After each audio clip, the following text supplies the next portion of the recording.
Cắt một đường chéo ấy, một đường thẳng đét từ dưới lên, không cắt bỏ cái đoạn đen kia đi. Muốn để lại ấy. Rồi, ok. Này, nhiều con này bò quá, bỏ hết trong quần à? Quần có cúc không biết. Cái gì? Dưới nữa đi. Cái gì? Gì thôi, có cái gì đâu.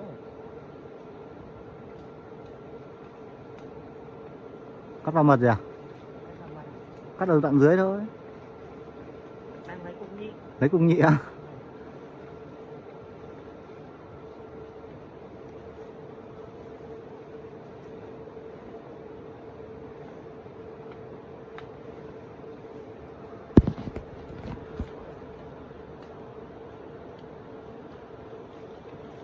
Ôi, chảy khiếp thế. Cái áp với hai nhỉ?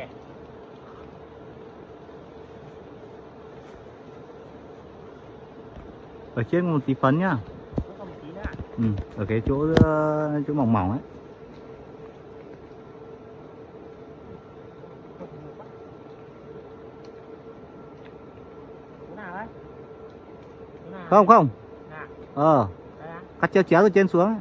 Đây á? Đó. Hết chưa? Tí ở trên bờ bờ đấy nữa.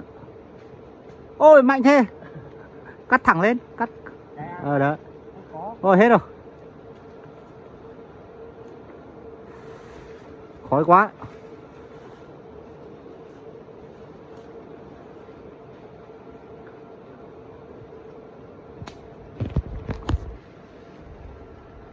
Cái hai cái túi á.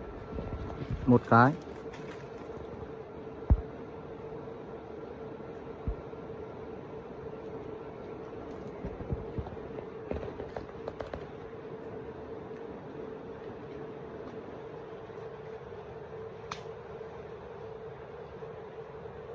Đúng chưa? Rồi cho ra vào bao đi.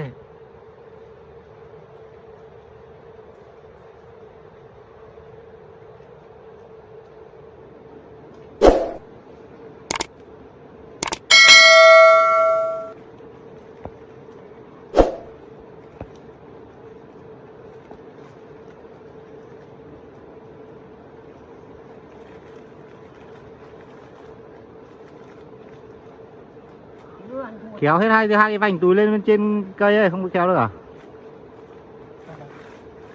Đã xong rồi các bạn. Bầu có quyết nhưng mà nhẹ tinh thôi các bạn ạ. Ông cuối vụ nha các bác, nó chỉ thế thôi. Những giọt mật cuối cùng của vụ.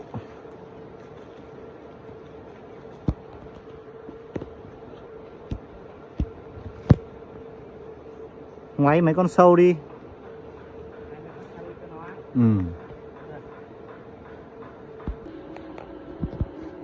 Đây thành quả đấy các bạn.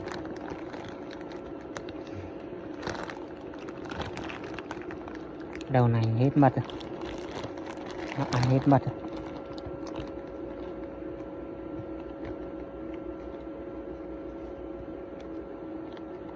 Không ăn thua lắm.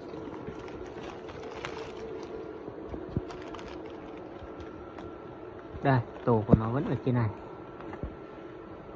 Bọn em quyết định để lại cho nó sinh sản. Bảo tồn.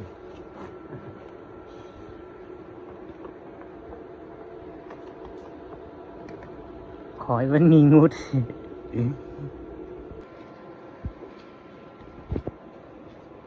Anh em mình đánh xong tổ này chắc cũng về thôi nhỉ. Chắc là bọn em đánh xong tổ này là bọn em về nhá. Ây da, cái đường này sốc thế nhỉ.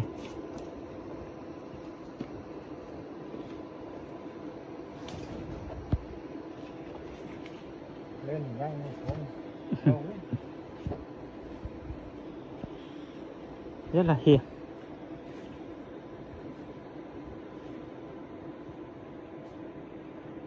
Đá dốc đứng.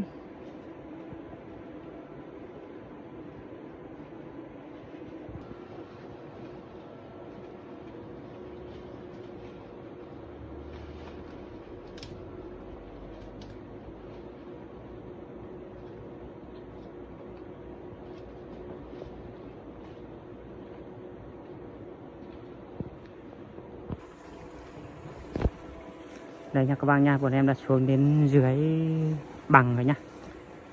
Chắc bây giờ bọn em đi về, chắc em kết thúc video tại đây nhá. Em chào toàn thể các bác nha. Anh Chiều đâu, chào mọi người đây. Em chào toàn thể các bác nha. Hẹn các bác video tiếp theo của em nhá.